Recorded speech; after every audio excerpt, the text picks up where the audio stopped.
Dulu saya karyawan lepas di instansi pemerintah dan memang sebelumnya memang sudah hobi di tanaman. Kemudian saya dikenalkan oleh sahabat saya cara bertanam hidroponik. Saya pun masih aneh dulu, apa sih hidroponik? Dan setelah saya tahu, kemudian saya coba aplikasikan di rumah dan hasilnya alhamdulillah walaupun baru sekali saya coba bertanam, menurut saya itu sudah baik. Akhirnya saya mencoba ke instalasi yang lebih besar kapasitasnya, kemudian panen dan saya mencoba jual ke tetangga. Hasilnya luar biasa dengan jumlah lubang tanam yang terbatas, tetapi hasilnya pun berbeda, lebih besar tentunya dibandingkan dengan kita bercocok tanam langsung di tanah. Kemudian alhasil saya harus pindah ke Kabupaten Bogor. Saya mencoba mencari lahan yang bisa saya manfaatkan untuk bercocok tanam hidroponik.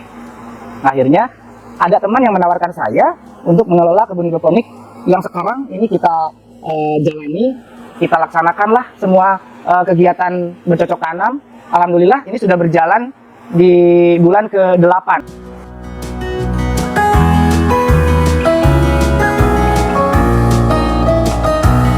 Assalamualaikum warahmatullahi wabarakatuh. Perkenalkan, saya Edi Kusmaidi atau akrab dipanggil Mang Edo. Selamat datang di lahan pertanian hidroponik kami yang namanya Gladio Farm Hills by Air Hydro Farm. Untuk kali ini kita mungkin akan sharing-sharing mengenai apa dan kegiatan apa yang ada di kebun kami ini. Pertama, kami mempunyai 42 meja dewasa. Seluruhnya kami jadikan meja dewasa. Yang awalnya ada 14 meja untuk peremajaan, namun karena supaya lebih efektif, kami jadikan seluruhnya untuk meja dewasa. Kami di sini menanam semuanya pakcoy, 90% pakcoy, dan 10% sisanya itu berkala. Kadang kita menanam cesim ataupun bisa bayam. Mengenai selada, kita belum menanam selada karena memang permintaan pasarnya kita lebih banyak di pakcoy. Kita memilih pakcoy kenapa? Karena pakcoy kami kira lebih kuat bertahan karena ada beberapa pertimbangan kami dalam menanam hidroponik ini. Yang pertama, suhu di tempat kami relatif di siang hari itu sangat panas. Kemudian atap yang ada di sini juga idealnya memakai plastik UV, namun yang dipakai adalah polikarbonat. Jadi di siang hari bisa mencapai suhu di 39 derajat Celcius. Setelah bertanam selain pakcoy, misalkan bertanam selada itu memang tidak kuat karena suhunya yang panas. Kemudian dari screen netnya pun, screen net terlalu rapat. Yang tadinya idealnya sih di bawah 50 mesh ya. Namun yang punya kebun, yang punya lahan itu memakai meshnya di 68. Jadi kebayang kalau misalkan kita bekerja di siang hari, jam 10 pagi saja itu sudah terasa panas. Dan mungkin kedepannya kami mencoba untuk berinovasi, akan kami pasang blower di sudut-sudut ruangan ini, di pojok kanan dan kiri saya nanti akan dipasang blower untuk menyedot udara panas.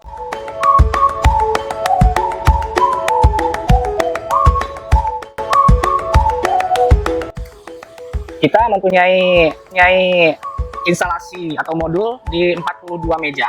Seluruhnya itu 18.500 lubang. Ada yang satu mejanya 325, ada pula yang 600.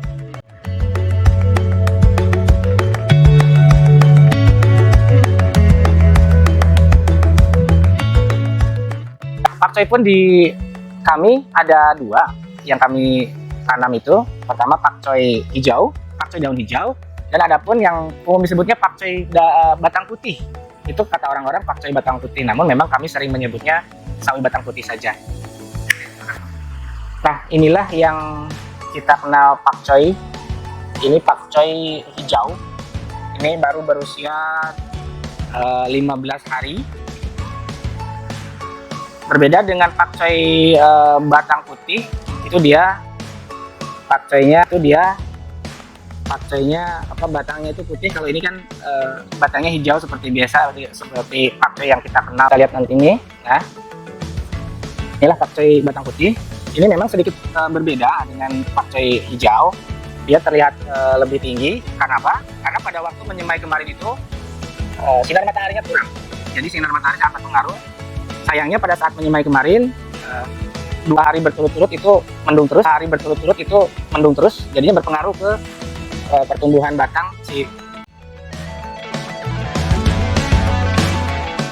minimalisir biaya produksi, maka kami memakai rock wool yang biasa untuk peredam. Karena rock wool yang memang khusus untuk hidroponik harganya cukup tinggi, kami mencoba berinovasi dan memang ini biasa dipakai oleh petani hidroponik pada umumnya. Kita memakai rock wool dengan density. Sahabat semua, tentunya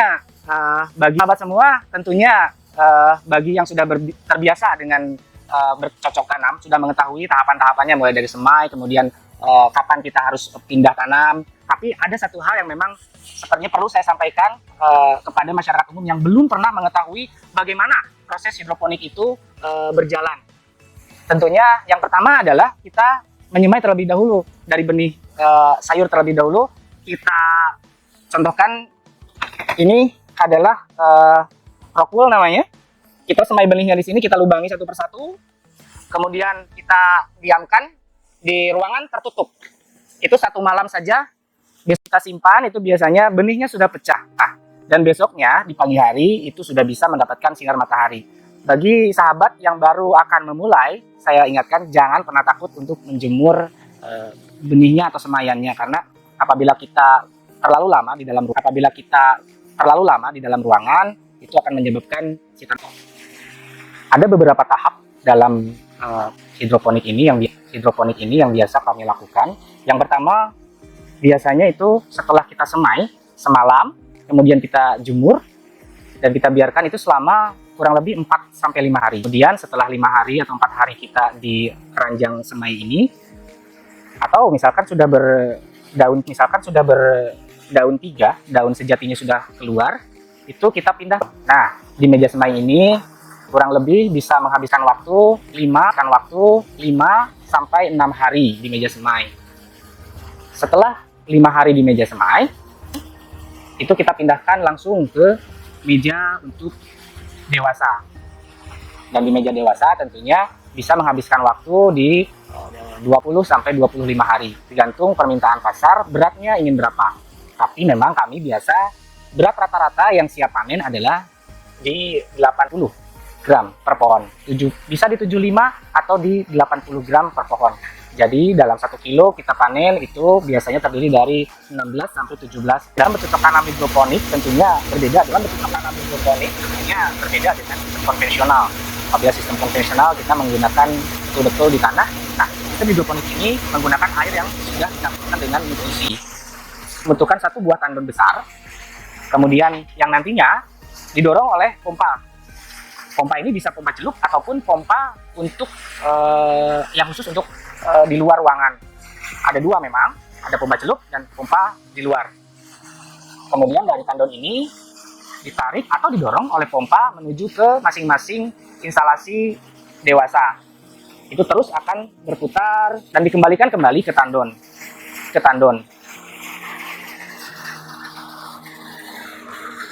Idealnya untuk instalasi hidroponik dalam pengairannya, pemberian nutrisi itu 24 jam. Namun memang untuk menghemat biaya listrik, jadi biasanya kami matikan di jam 6 sore, kemudian dinyalakan kembali di jam 6 pagi. Jadi cukup 12 jam untuk istirahat pompa tersebut.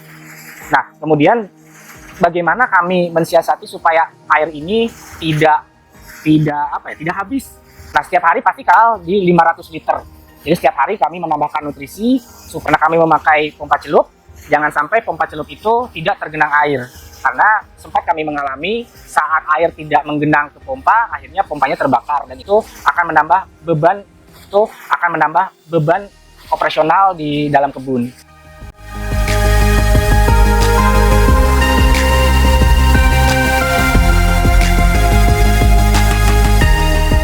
Hal penting dalam hidroponik itu tentunya tidak jauh dari suhu, kemudian nilai ppm air, kemudian nilai dari pH air. Nah, suhu di greenhouse saya ini apabila di siang hari itu bisa mencapai 39 derajat Celcius. Itu panas, diterang ya, terik dalam terik matahari.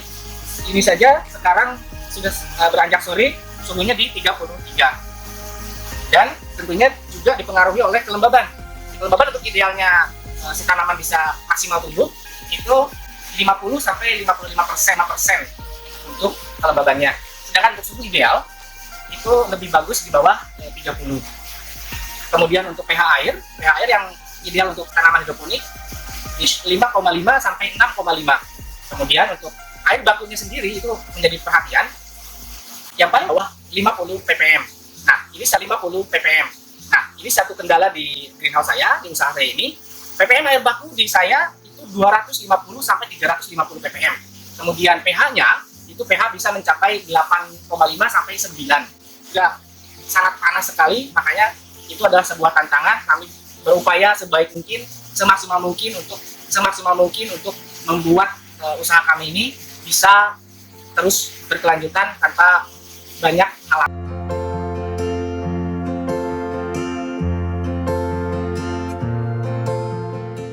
Nah, kendala di bisnis hidroponik, terutama bagi pemula yang langsung terjun ke skala bisnis, adalah penjualan. Nah, penjualan inilah yang menjadi kendala bagi banyak sekali pebisnis hidroponik, terutama pemula yang beranjak ke bisnis. Tentunya sangat penting kita berkomunikasi dengan komunitas, kemudian grup-grup hidroponik, dan nantinya itu akan membantu kita dalam pemasaran. Contoh satu hal, kita sebelum panen itu sudah harus memasarkan produk kita, baik itu kepada supplier atau memasarkan kepada langsung ke customer, itu lebih baik. Kenapa? Karena apabila kita sudah punya customer langsung, itu keuntungan akan lebih besar.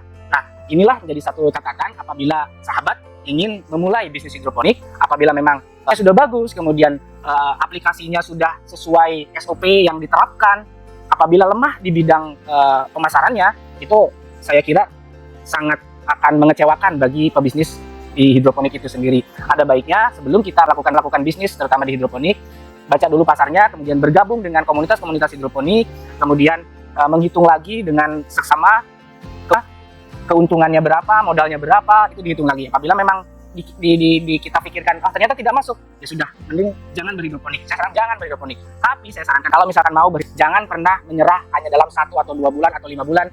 Kita laksanakan terus, kita jajal terus, jangan pernah. Nah, dengan segala keterbatasan yang ada di kebun kami, tentunya ada harapan. Yang pertama, harapan kami adalah informasi yang kami bagikan kepada masyarakat, terutama nilai plus dari tanaman hidroponik itu sendiri. Kemudian kami berharap masyarakat pun bisa merasakan bagaimana enaknya sayur hidroponik. Berbeda loh sayur hidroponik dengan sayur yang biasa ditanam di tanah. Kemudian daya beli masyarakatnya pun mudah-mudahan nanti bisa terjana. Kita tahu sendiri sayur hidroponik itu harganya lebih tinggi dari sayur konvensional. Kemudian bagi masyarakat atau sahabat yang ingin berbagi pengalaman, kemudian berbagi informasi, kami masih membuka untuk saling berbagi informasi intinya lah. Nah, kemudian untuk masyarakat yang ingin belajar, kebun Gladiol Farm Hills ini masih terbuka. Silakan apabila mau datang kemari, itu bisa di Senin sampai hari Sabtu itu kami terbuka di jam. Para supplier nih, saya harap atau yang ingin bergabung bersama kami menjadi mitra, bisa kita bermitra tentunya dengan metode yang saling menguntungkan. Kami untung, Anda untung, semua diuntungkan.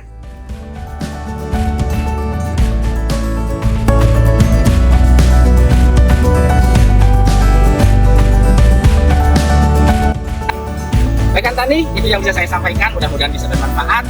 Terutama untuk Agronatio, saya ucapkan banyak terima kasih. Tetap membuat konten yang lebih menarik, lebih mantap pokoknya. Sukses untuk Agronatio, salam Tani.